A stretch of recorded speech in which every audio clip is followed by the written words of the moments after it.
Well, welcome back to Gopher's Workshop. I'm your host, Aaron, and joining me, as always, is my fellow host, Chris. Hello. And Sky. That's a me.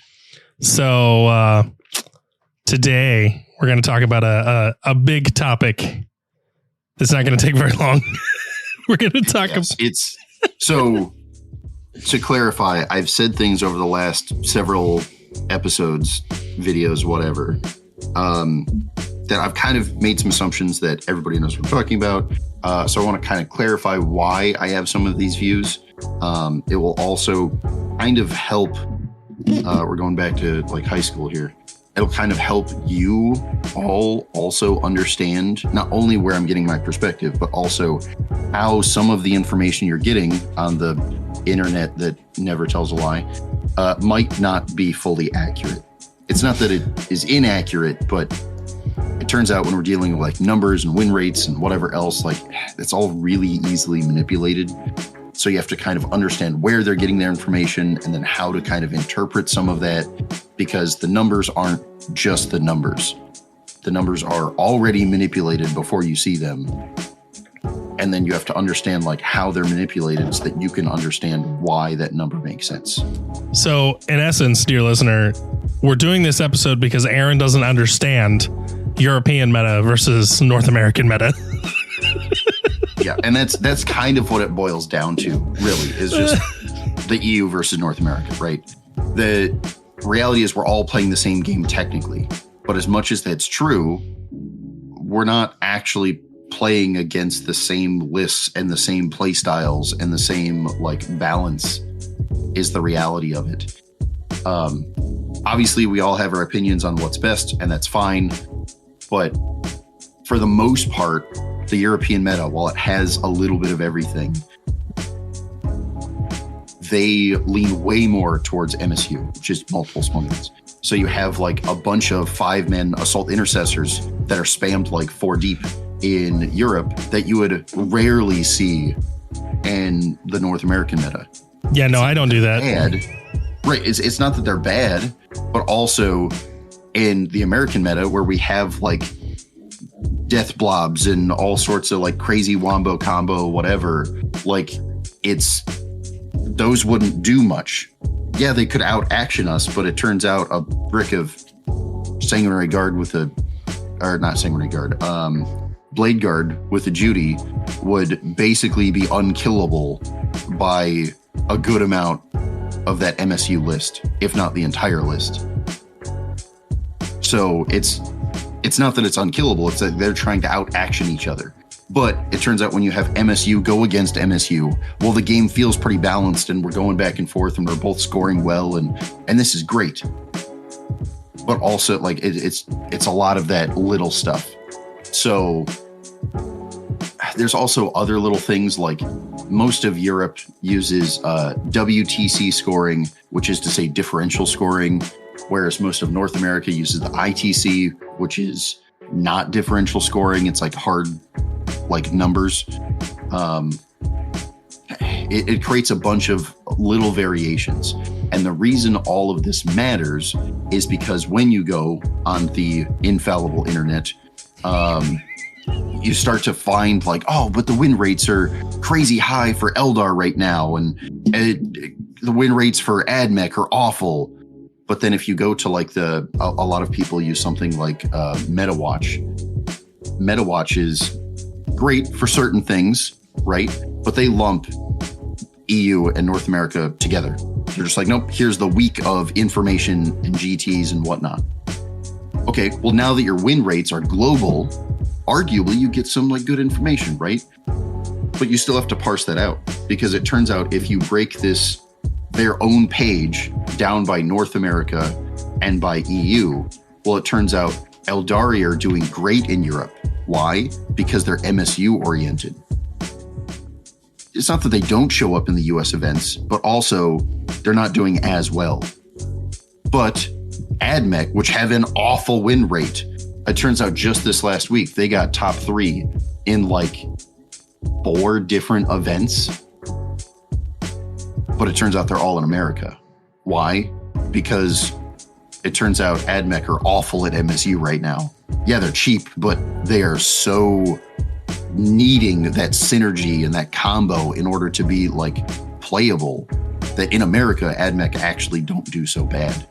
But if you're some outside observer who's just reading MetaWatch, well, it doesn't matter that they're in the top 3 a bunch of places. I'm going to scroll all the way to the bottom, and it turns out AdMech have like the worst win rate, so they must be awful. That's not true. Are they like as easy to play as some of these others? No. But are they bad? No. It just kind of depends on what you're playing into. They are not easy to play. Right. Well, and it's important to note that like some armies have a high skill ceiling and some have a high skill floor. Correct. Or I should say low skill floor. This low skill floor. They got a high skill floor. I love how sky ceilings and floors are just the same thing. They're touching. I actually have a 3-story house. In between the first and second one, there's another one where the mice live.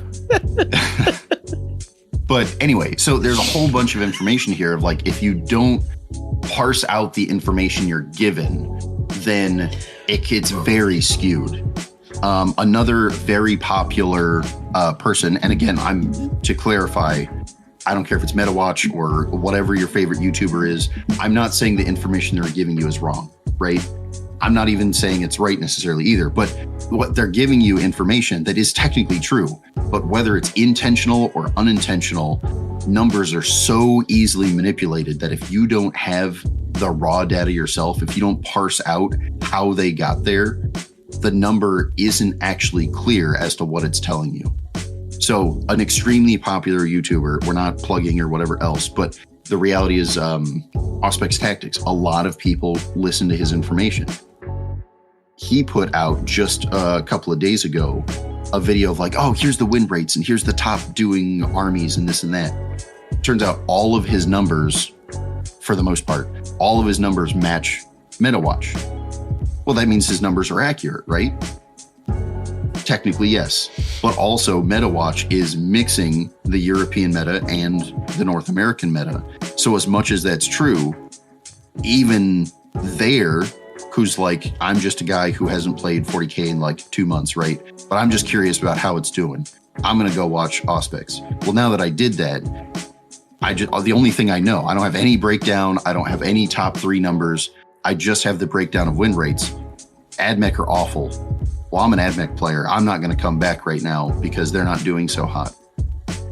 But the reality is, if I actually did more research, because I live in North America, I would find out AdMech are doing pretty okay. I could totally come back and have a chance at like doing well. The opposite is also true of like Eldar. When we made the Eldar video, I gave them a less nice review. But as much as that's true, it's not because they're awful to play, they're unplayable. They have a really good win rate right now. Well, it turns out they have a really good win rate in Europe. In North America, there are still some people playing it. There are still some people making top 10, but they're playing MSU. Mm-hmm. They're playing what the European meta is telling the internet is good. I actually went bad. When we were at Adepticon, I actually went and talked to the Eldari player that made top 10. He's running an MSU list. That's how he made top 10. It's 100% accurate. I even told him about our episode, and he goes, "Oh yeah, they're terrible to play North American style, absolutely terrible. But if you play MSU, they're action monkeys. They're great. They do all kinds of things." Yep, and like fire dragons are extremely efficient tank busting at a min squad. Like, no, they're good if you do one thing. If you try to do something else, you want to get creative, and I really like these units because I used to play them back in the day, it's probably not going to work because there's really only one option right now. Again, they are technically playable. They are technically good. If you look at the win rates, holy shit, they're amazing. They're like the second or third best faction in the game. But again, where are you pulling those win rates from? Also, a big thing when it comes to North America versus Europe is when you're looking at these, the numbers get skewed. And this is before anyone touches the numbers.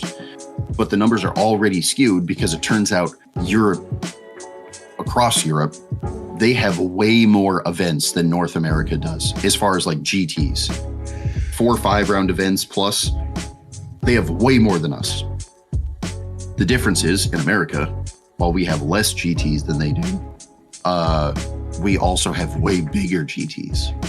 They're running GTs at like 49, you know, like 50, 60 people. We're running GTs at like 100, 200 people. Like when it comes to super majors, they have a couple every year. We have like a couple a one every quarter. So this also kind of skews the numbers, right? Because if you're looking strictly at win rates, how many times did they get top 3? How many times did they get first place? Well, if you're looking at something that's good in Europe, you're going to see way more first place wins with AdMech than you're going to see with most other things.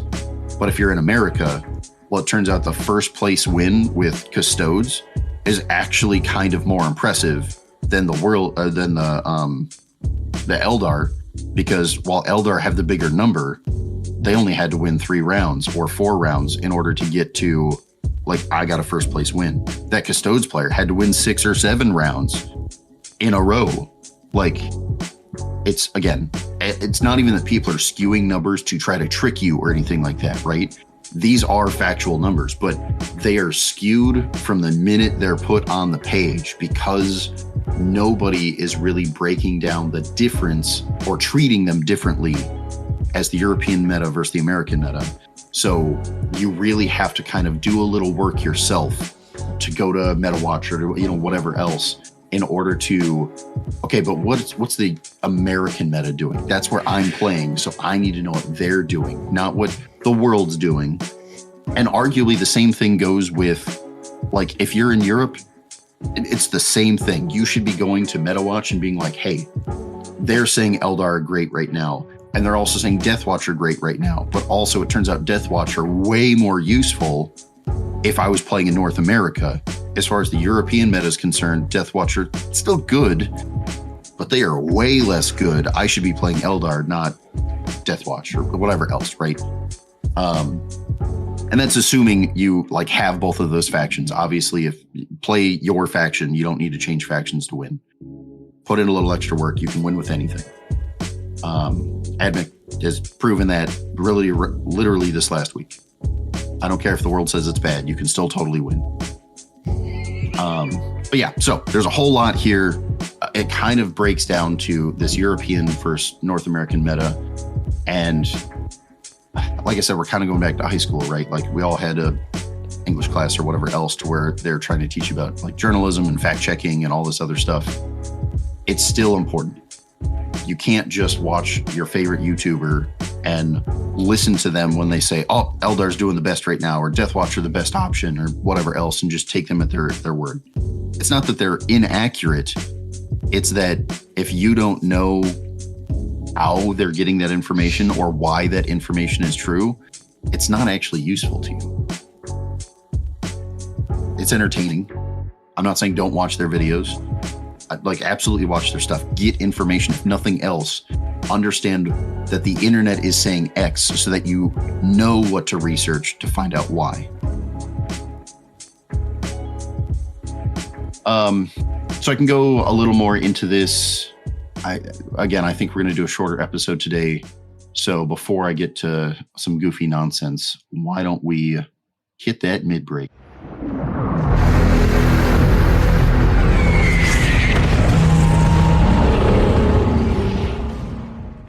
Well, here we are in the middle of the episode. So first thing we have to do is thank our patron, our lovely patron. We're gonna thank Mitch. He's the greatest. He's the greatest. So it's questionable sometimes. Well, he's the greatest cardsman. We'll give him that. Yeah, there you go. That's fair. So if you want to become a patron of ours, you can go on to patreon.com/Gophers Workshop and go in there, check out the different tiers, different levels we have. We've got all kinds of little goodies for you. One of which is you can submit a list and you can make Chris play it. Yeah. It better be awful. I need to win. It's awful. Give me a chance, guys. Okay, if you send me an awful list intentionally, I will totally play it and you can make me cry. That's fine. However, the main purpose is if you're having like a rough matchup and you're like, hey, this is what I'm playing and I don't know how to deal with knights, or hey, I'm struggling to figure out what the right answer here. Like, these are my different options. Can you play test one of these and see what you think? I am here to help you. As I've said many times, you do not have to play what the internet says is good. If you decide you want to play Horsey Guys and Guard, you can play Horsey Guys. We will figure out how to make that list good together. I'm here to help all of you be better players as well as have better chances at doing the thing you want to do. He's not lying. I'm putting a Sarasis Knight Lancer in my Blood Angels. He's not happy about it, but he's helping me make it work.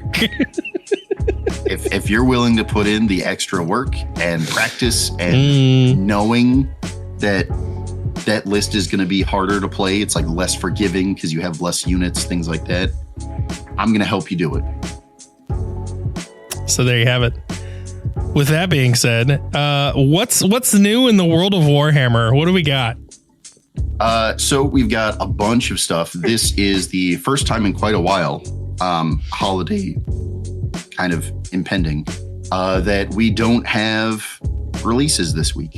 What? No new releases. What? Basically, all of Warhammer community is kind of talking about the videos that they're putting out on Warhammer TV, which are super cool. Check them out.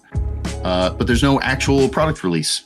We had a kind of overwhelming product release last week with World Eaters and Death Guard and just a touch of Emperor's Children. It was kind of too much. Thank goodness this week we got nothing. We need a break. Let everyone's wallet breathe for a second. So we've got World Eaters, Death Guard. Those are coming out still. They're still technically on pre-order.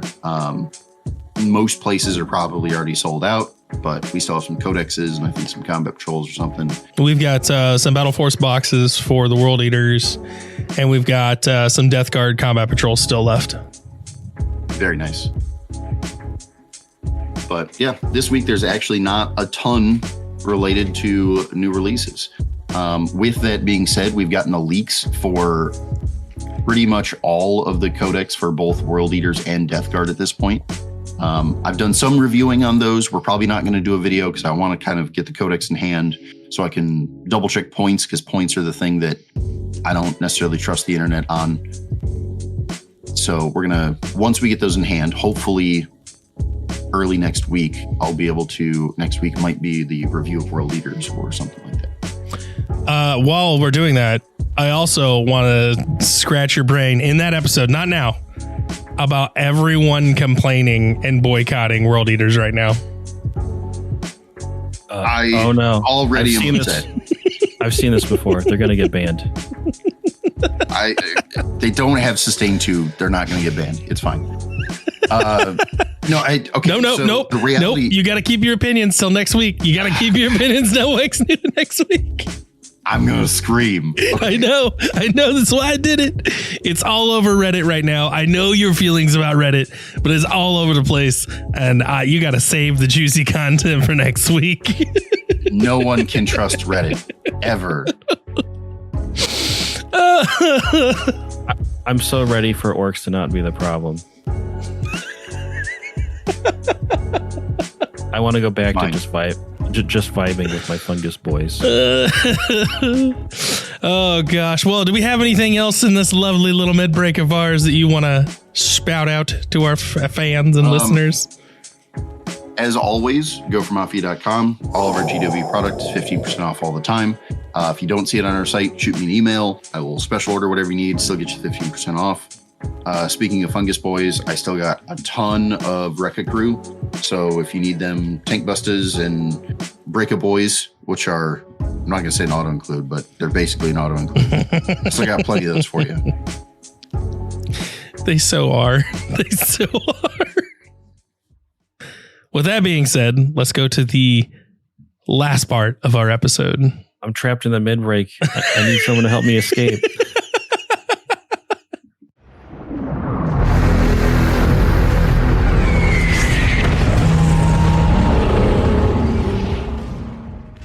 Well, here we are, the last part of our episode. This is normally time for someone else. But Chris, what do you have to, what else you got for us? Well, so we've been talking about this whole MSU versus, I say elitist, but in general, not MSU. Because you've got like toughness skew and things like that. Keep in mind, ideally, and this is perfect world, which doesn't exist. Every codex has at least 2 different playstyle options. Space Marines, Tyranids, things like that. They have a ton of options. Holy cow, you can almost do it all. But for some factions, you just don't quite have enough data sheets. Turns out like Votan, they have a couple of options, but it's kind of only 2. Custodes, they're going to play elitist whether they like it or not. They don't really have an MSU. They can try, but it's less good, right? So ideally, in a perfect world, your faction has every option under the sun. That sounds great. Try to keep in mind from the beginning, if you're playing whatever your faction is, I don't care what it is, try to keep in mind the faction encourages these, let's say 2 or 3 play styles. From those, what do I prefer? Once I decide what I prefer, what is that good against? What is that bad against? So like, if you're in Europe, you're going to play against MSU. If I decide that everybody's playing MSU and I'm going to play Custodes, I want to be elitist, I want to be different, that's fine. But keep in mind, because everyone's playing MSU, that should influence your list build a little bit. It's not that you can't, like I love Wardens or I love whatever. You can totally play those things, play them. But you need to keep in mind when you're choosing like war gear options, should I play, the spears or axes? That has a lot to do with what meta are you in? What are you going to play against? If you're playing in Europe, why are you taking the axes? You want the spears every time. If you're playing in North America, they both have their place, but also, do I think I'm going to play against Eldar where spears make sense? Or do I think I'm going to play against like Deathwatch? And if I'm playing against Deathwatch, why am I not taking the axes? They're the greatest. Flat 3 damage kills a Gravis guy every time. So try to keep some of that in mind. Also, keep in mind where, like the rules of the place you're playing. In North America, we have ITC, right? And for the most part, it's a little more the Wild West, which is funny in itself. If you do WTC, they have, this also applies to like as Americans looking at, or North Americans, I should say, looking at MetaWatch or whatever else, when you're looking at these like, oh, this is WTC scoring. Well, it turns out they actively have like a 15 or what did I say it was, like 19-page document, 18-page document of like rules clarifications. Some of those objectively changing some of the core rules that we're used to. So like when they say WTC scoring, that means arguably they were in fact playing a slightly different game than we were. It's still the same game. Most of the rules, like almost all of them, are identical, but there are changes, and that influences what factions are going to be better than others. It influences like what play styles are going to be better than others. What are some of the changes? Some of the notably different things? So there's a whole bunch. Some of these rules are kind of hilarious and ridiculous, but that's what I'm here for. You're right.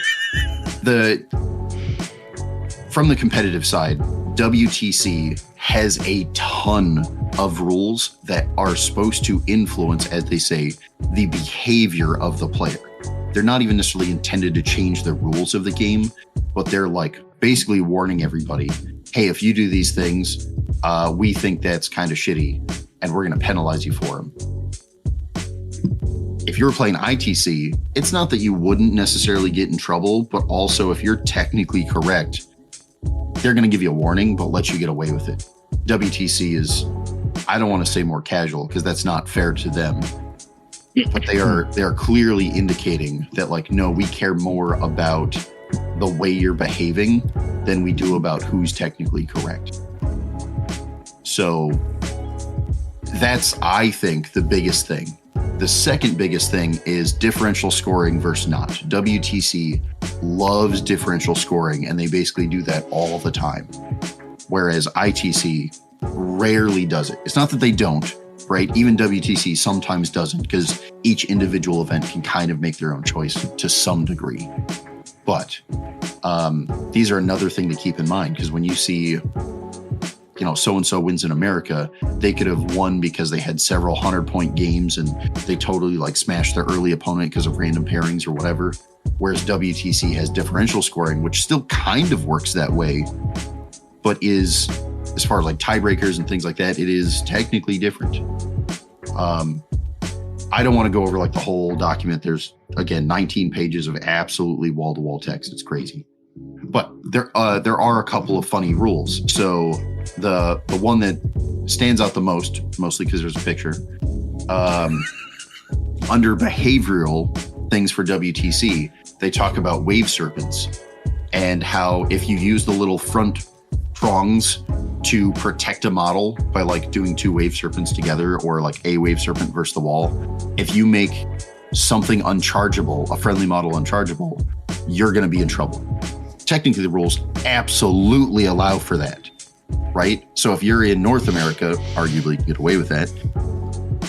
Frustrating as it may be, technically it's legal. Here they're saying, nope, this is intended to make the game less interactive. It's meant to make it less fun or whatever else. So they're saying this is not doable. Where it becomes funny is because of their wording. They're basically saying wave serpents and their equivalent chassis, if you do it with those, it's bad. But also if you do it with infantry, you could totally make a circle of grots around your mega knobs or whatever. Well, now the mega knobs are unchargeable, technically the same. However, it's okay if you do that, because now they see it as a skill thing, not a modeling advantage. And it's not it's not you altered the model. That's just how it naturally is. So it's not modeling advantage when there's multiple models? Normally when Americans talk about modeling for advantage, they're talking about you altered the model in some way. You kit bashed, or you manipulated the model with some green stuff, things like that. Kit bashing is the big one, to where you change the shape of the model in order to gain an advantage. Okay, they're saying you're using the natural model, nothing has changed, but because of the shape of the model, you are making an unfair advantage. This is why they're saying it's poor behavior. I would like to introduce a very dumb thing. You measure to the hull, right? Charging of vehicles? Yes. Hull or base, whichever's closer. Most of these things, the example being wave serpents, the base is so small underneath, you're always measuring to the hull. So you can't poke a turret through a window to charge someone? Correct, because if it's a turret, it's probably not a part of the hull. This is somewhat unclarified, but also, yes. Because you could take an executioner and poke it through a window and say, haha, I charged you. Correct. I'm not sure if we ever got an official GW answer, but almost every tournament organizer, even in North America, they're going to tell you that doesn't work. But we say no, and then you get a better question. Okay, I'm pointing towards it, right? My turret is pointing straight towards this wall, entry against the wall on the other side. Sure. I want to charge it and pivot my turret 180 degrees so I can get close enough to the wall to make the charge without pivoting. Can I do that, or can I not? So again, pivot and flip around. I don't know. Again, turrets are unclear. Correct. The turrets are technically unclear. However, the answer that you're going to get from most tournament organizers, and this is almost regardless of where you're at, but from most tournament organizers, they're going to tell you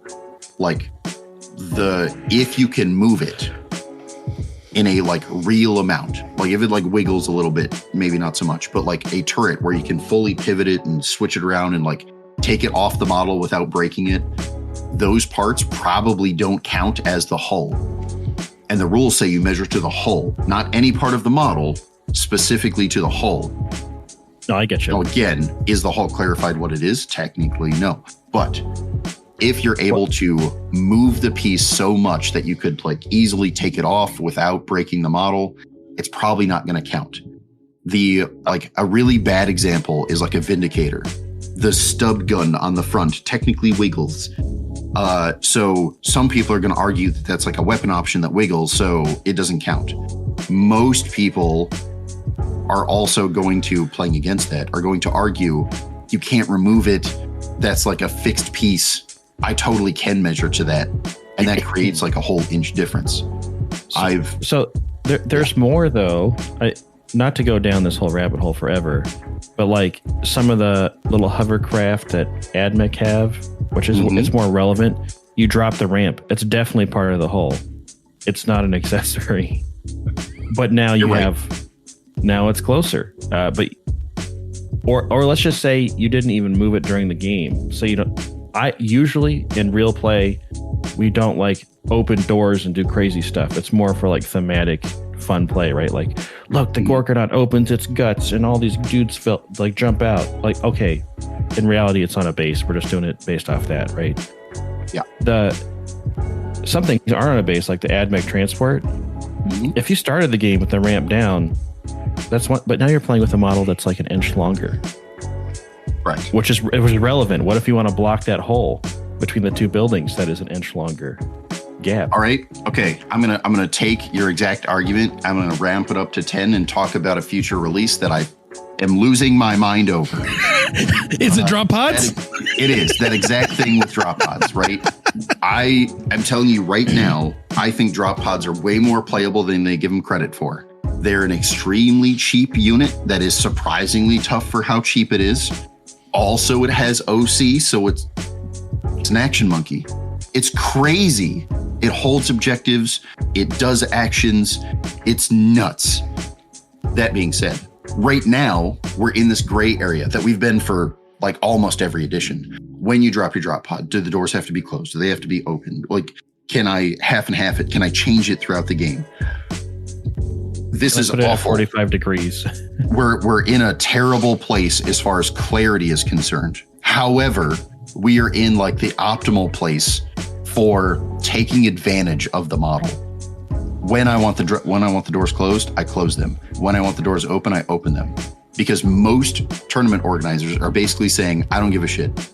But when you place it, however you decide to place it, it's stuck there. It doesn't have a movement value. There's no possible answer to any of this. If you open the doors are staying open the whole time. If you close the doors are staying closed the whole time. And as long as you're consistent about it, for the most part, they let you do whatever you want. Now, here's the problem. The new model, they've already clarified the doors are forced open. Okay, we are in a better place. We have clarity, right? That's what we were asking for. That's what they gave us. Hooray. So now there's no arguing. This is the answer. We're done. We're good to go. Here's the problem I have. They made the wrong choice. The fact that the doors have to be open, I think drop pods are I think they're playable now. The internet thinks that they're not playable. I think they're going to become less playable objectively to both of us. Unless they make them like 15 points, which please don't do that. But also, unless I'll drop us all the time. Yeah, unless they make them so cheap, it's like it's free. They're going to become even less playable because now that the doors are forced open, it turns out if I'm playing drop pods right now and I go first, I'm going to place them and I'm place them open. I'm getting all kinds of advantage. You can't touch this objective without charging me. You can't, I'm board controlling all sorts of stuff. It's super cool. But if I don't go first, I don't get to place it anywhere with the doors open. If I can't close the doors, it's going to stay in reserves or in my deployment zone until turn 3 when I have to deploy it or it blows up. It's absolutely awful that the doors are going to be open because now, assuming it's still an acceptable amount of points, you're going to get into no one's willing to take the drop pod, even me. Because if I go first, drop pods look awesome.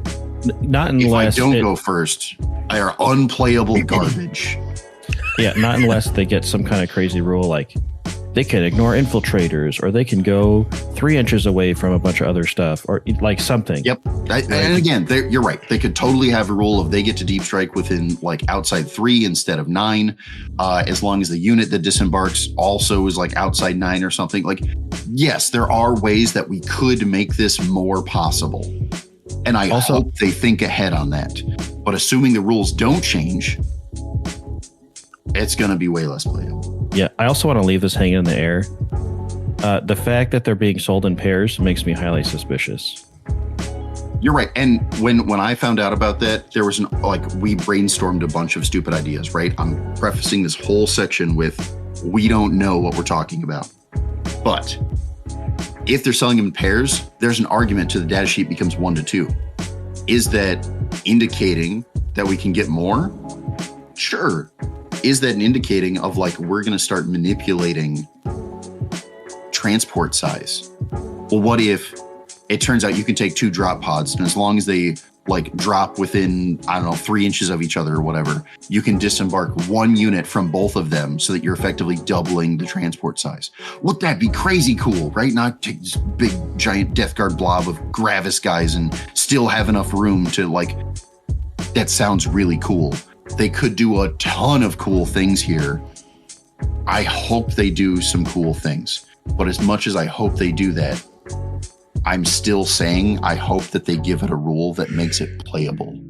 Because the fact that they forced the doors open, I think, was probably the biggest mistake they could have made. They can still fix it. They can still make it better. But also, if the model is designed where the doors are forced to be open, its playability, as far as deep striking is concerned, has gone down so significantly. I know that doesn't technically answer your question, but also it's very similar to your whole admech doors down, right? Well, I mean, it's part of why you don't see people playing the Spore Assist with the squiggly arms out. You can't put it anywhere. Yep. And there's a very good argument. The fact that like Tyranids are called out for the wing can hang off the board and it still technically counts on the board because of the base. You could kind of do the same thing with the Spore Assist, right? Like squiggly arms are just a fiddly bit. Yes, they can't move, so they're a fixed piece, but we're not going to count them as like the whole. Yeah, but we're just like using the base. Yeah, kind of like the drop pod. You, if you could, you would want to close that and stick it on an objective. Correct. Same purpose, but you can't. So, yep, you're stuck. Yes, I think it's easier to fix when it comes to the Tyranid thing because it does have a base. We can just agree that the base is all that matters. The tentacles don't. Yes, it still creates issues when you're playing because like I want to charge a Spore Assist with my like Angron, but it turns out he doesn't fit between the fucking squiggly arms. So because of terrain or whatever else, and now he can't actually get within an inch. We just have to agree that he's there. It still causes issues, but yeah. I think that's a slightly easier fix than the drop pod. The drop pod is going to be a problem, just kind of period. But, so are we ready for hobby stuff yet? Sure. Time? Hobby time. It's hobby time. It's guys hobby time. So the rumor for hobby time with the drop pods, again, we don't know anything, is that the rocks between the things are removable. The rocks between the doors. And because we'll get to find out if those are part of it. I'm going to tell you right now, if you're building it for like a display board, if you're building it for like some diorama or painting competition, super glad to have them. They're going to be cool. As far as playability, it's already hard enough to land this model somewhere. I'm never putting those rocks on because that's just more plastic that's going to prevent me from getting between these buildings. Or yeah, now we're going to have to argue over measuring 9 inches away because there's this rock at the end of the door. As the hobby guy, I was just worried that the rocks were like molded into the like funky shape in the doors, so like you couldn't take them out. You'd have to like put them in and then cut them to make the doors smooth, even though they're open. But you know what I mean?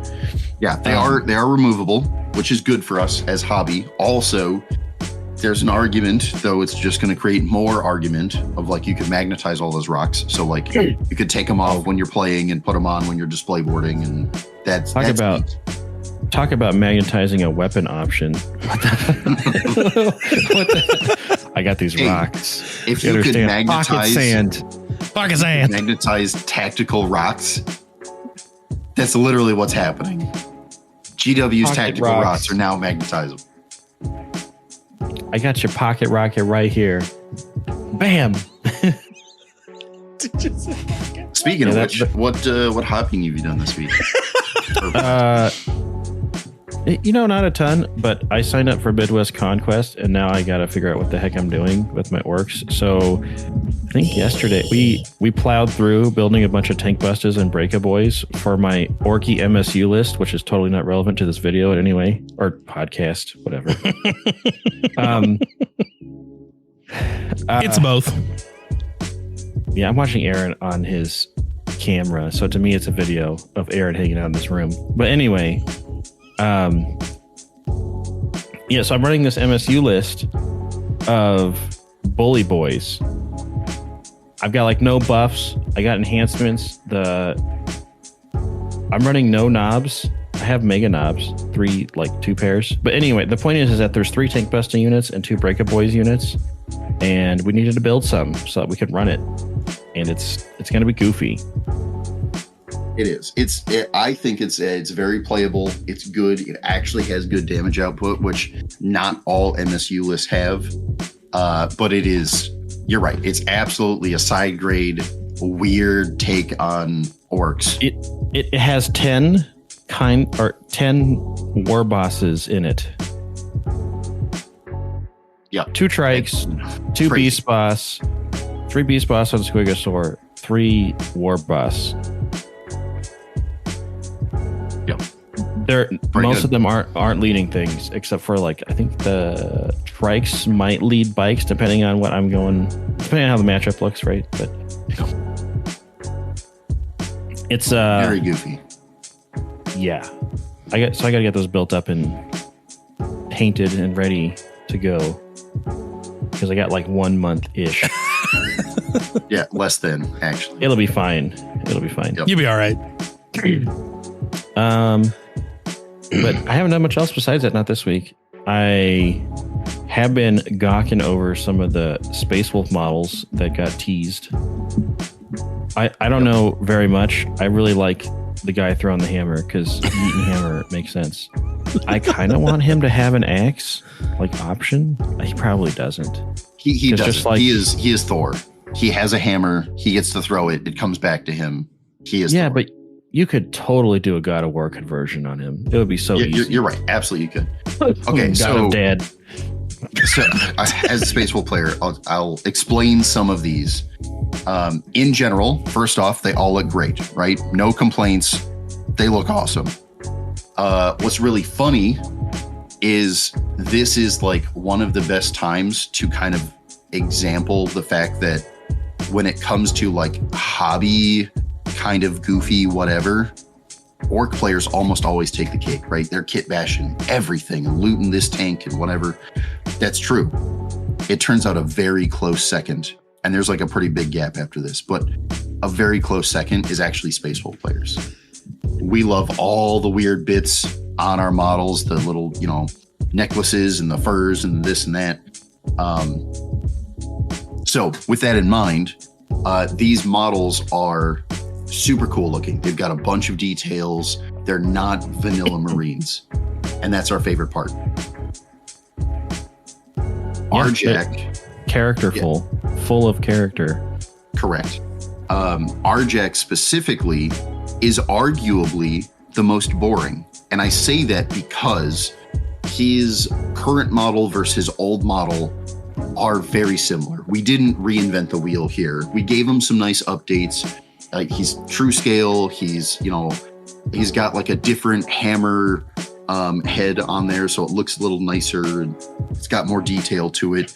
Overall, he's a great model, but he's just kind of so similar to his old model that he's probably the least changed. However, I'm going to argue he's my favorite.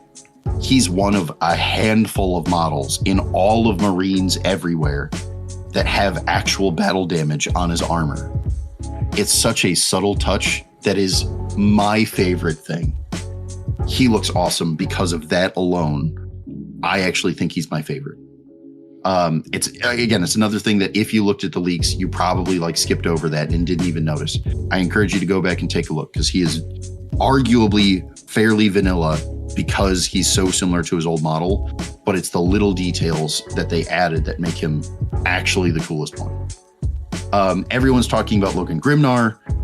His model is amazing. As far as the Terminator's concerned, he is absolutely menacing. Super sweet looking. We all love him. Because Space Wolf players are very kind of hobby oriented and goofy, and we love our memes. The fact that we have Thor and Santa Claus, and like we've got all these goofy kind of references that are built into our faction. I think actually a lot of Space Wolf players are actually sad to see the sleigh go. Santa's sleigh was, again, a goofy meme that we all absolutely loved. The Terminator himself on top did not look the greatest. So getting this new model, without question, the actual Logan Grimnar model himself, infinitely better. No complaints. Could not have one possibly. The fact that we lost the sleigh is like, oh, but all my memes are going away. That's the thing, right? Like we are effectively orc players. Like we are orc players at heart. We love the hobby. We love the casual. We love the like idea of all of these jokes built into the faction. Yeah, like being Diganobs. You're like admitting to it now. We absolutely, okay, we're losing some of that, but we are, all right, Diganob. There was a couple of other models. The Nigel, the Stormcaller. I love calling him Nigel. Nigel. Yeah, it's a joke that I made way back in the day, and it stuck with me so hard. Anyway, Nigel, the Stormcaller. Again, absolutely great looking model. He looks way scarier. He looks awesome. Super glad that he's getting updated. We also got Wolfguard Terminators, which is basically just to say Space Wolf Terminators. Again, they have pelts. They are way more menacing looking than even regular Terminators. Super happy with all of this. I'm still hoping we get more releases beyond this because we still have several characters I don't want to lose, even though I know we're losing a bunch. We still have several units I don't want to lose, even though I know we're losing a bunch. But yeah, overall, they look amazing. Little sad we're losing some of our memes. Super happy with some of the details they added with battle damage and stuff like that. If you go and look at all of GW's Space Marine range, we are talking, I think there's like 3, maybe even 2 models that come with battle damage on them. The fact that he's one of them makes him extremely unique. Love it. So we don't have any rules. We don't have release dates. We don't have any real information other than pretty pictures. Okay, so I have a fun question for you guys. It takes a little theory crafting. So we're talking about meta and stuff and how you have to look at different parts and the data that comes out. You have to look at how it's put together. It sounds like a statistics class, but like it's true. You know, are they combining all these groups? Are they saying only GTs of this size? Or you know what I mean? It all matters. Yep.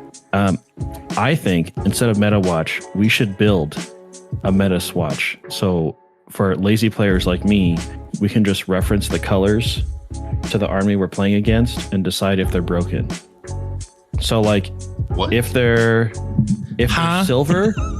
silver, they're probably not broken. But if they're gold colored and I put it up and it matches the gold, absolutely broken. 100%.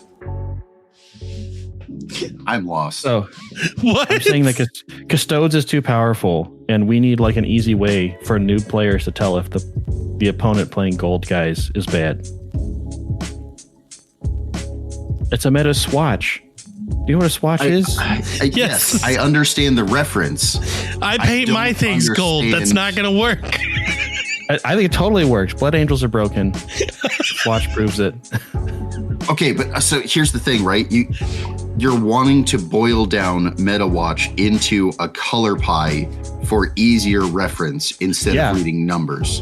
But in the I totally get the idea. The problem is you're still effectively a number, right? The percentage of pi visually versus the number is still effectively the same. So while it is presented differently, all of the issues that exist are exactly the same. So according to Reddit, green broken, right? Green broken. So that's why I painted my orcs blue. That's creating more issues. He's wanting to orc logic this. I'm just saying, instead of caring about the math, I can just do a painting thing and still get the same results. But it doesn't, because like I could just paint my custodes like blue for no good reason. That doesn't change that they're still custodes and doing really well. Not according to the orcs. I mean, Ultramarines are doing pretty good, so I'm not sure you're... All right, I'll pick another color. Damn it. Pink. Different color. Paint them pink. Orange. I'll paint them orange. I don't know what's orange, but something's orange. Votan, you're good. You're fine. Right? That doesn't change that they're custodes. To the orcs, it does. I understand you're making an orc joke, but also I feel like you're like flicking me in the nose. You're trying to confuse me and upset me, and I'm mad that it's working. Stop this. No. Okay, so how do we look at pale blue? Do you think that's broken or not broken, or like mid? Where do we put that on our swatch? Let me rephrase the question for the listeners. You're asking what I think is going to happen with Space Wolves. I understand. Here's the reality. We are losing so many data sheets. We're going from I think it was 37 down to 20, which means we're not just losing 15 or 17 data sheets. It's actually more than that, because we know we're getting a couple of new units that the spoiled in the battle box at Adepticon. So we're losing even more than that. It might have actually been 35 down to 20, but I think we're losing 17 because we know of at least one or two new units. Anywho, we are losing so many data sheets. I gotta be honest, it's gonna be like a new faction. Yes, they're still gonna be melee oriented. Yes, they're still gonna be just absolute monsters in combat. I'm not saying that they're actually gonna play different per se, but I'm saying we are losing so many data sheets and our abilities are going to be changing so much. I actually could not fathom an expectation of how Space Wolves are going to be, both competitively, both casually. Where the wolf could be kind of big too, depending on what they give it. You're right. Absolutely. Right. And he could be absolutely nuts. And I would love if that was true. Right. It's a Space Wolf player. I want it. But I think with this number of data sheet changes, there's no faction in the game that if you said you're about to get a 15 to 20 data sheet change, there's no faction in the game where you could be oh yeah, but they're effectively the same. I know how they're going to do, or I know enough to figure it out. I don't care if we're talking about Votan, if we're talking about World Eaters, if we're talking about Tyranids going up or down. That number of data sheets is going to be such a shakeup to the faction. Any predictions without the codex in hand, I think is impossible. I can make some guesses. I can we don't even know all the data sheets we're losing, right? We know how many we're losing, but we don't know which ones. I could totally make a prediction of with the increase in speed that we've on base data sheet that we've seen on World Eaters and Emperor's Children, I think Murderfang is going to get an increase in speed. Probably true. And I could say he's going to become one of the best characters in the Codex. Maybe. And then 2 weeks from now, we're going to find out that his data sheet was one of them that was cut. I don't even know that that's true. But also, how do I make any amount of guesses without seeing any real information? And even when we start seeing the leaks for Space Wolves, World Eaters being the example, I don't care that I've seen 10 data sheets out of 20 for Space Wolves. without seeing the full codex or supplement, I should say, that's not the full picture. I like knowing 10 out of 20 data sheets, you can start to get an idea of where they're going with stuff, but you don't have the detachments yet. You don't have the other 10 data sheets that could really like flip your opinion. And the detachments really make such a big impact on the list building. Absolutely. Yeah, I would love to answer your question. And the short answer is the only thing we can predict is that the Terminators aren't going to be awful, right? GW's coming out with a new kit that they want to sell. I'm not saying they're going to be good, but they're definitely not going to be awful because GW wants to make some sales. All they got to do is be tough enough. I have for you. They just have to be tough enough to stand on circles and fight some stuff, which they definitely will. Correct. Okay, so my last piece of advice, going back to the meta swatch, is if you're the Custodes player and you're getting crap for beating everybody, just paint them silver and everyone will think you're Grey Knights and you'll be totally fine. It's not how it works. So, with a swatch, that's how it works. Easy. I'm going to have to put out this swatch so that everyone can use it. You're right. Free PDF. Every person who uses it will only be more confused, and I'm blaming you. But no, also, I think if I use the Orky font, I think everyone will understand. Oh my god! And that's only because like every time you're like, okay, gold is Custodes, you're gonna have to spell it like an orc, so that they're like have to read it 3 times before they understand like what faction it even is. Well, I just think it's funny. Custodes with a K, and yeah, it'll be like a Beaky's identification guide, and then you just have like blue, okay, pale blue, oh no, go back. Like oh god. All right. Before we go, spiky, same.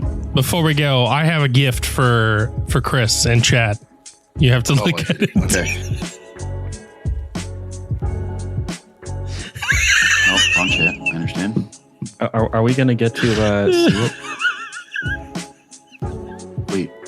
Also wrong chat. Where did we put this? I put it in our call. Or it's in our call here. That's perfect. Can we put this icon on the episode? No. Why not? No. People need to know. It's Nigel Stormcaller. Yeah. And? Chris can't see the change. It looks the same to him. You're right.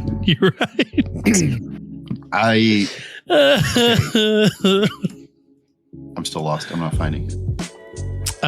It's in, if you go into our chat and BAU chat room, and you click the little bubble icon above our camera feeds, the show chat, it'll show you. Oh, all right. I'm learning about Discord. It's fine. Yeah. Not it. God, I really. Do voices. I really you know what's funny? You know what's funny is he can smell you from a mile away. Absolutely. Through the storm. Too cold. Oh god. We'll share it in our Discord. We can share it in the Discord. We'll share it in the Discord for everybody who wants to check it out. Links in the show notes below. On that note, I think we've got to the end of the episode. What do you guys think? We sure have. I think it's the end. Quick, we must run away from this watch. Oh, I'm going to put out the swatch. You're on my swatch list now. All right, everybody. Until next time, we'll see you next week. Goodbye. Hey, everybody. It's Aaron. I want to thank you again for tuning in for this episode of Gopher's Workshop with us, hanging out and listening. Remember, leave a 5-star review. Let us know what you think. And if you feel like supporting us, you can always go to Patreon in the show notes below. Thanks. Till next time.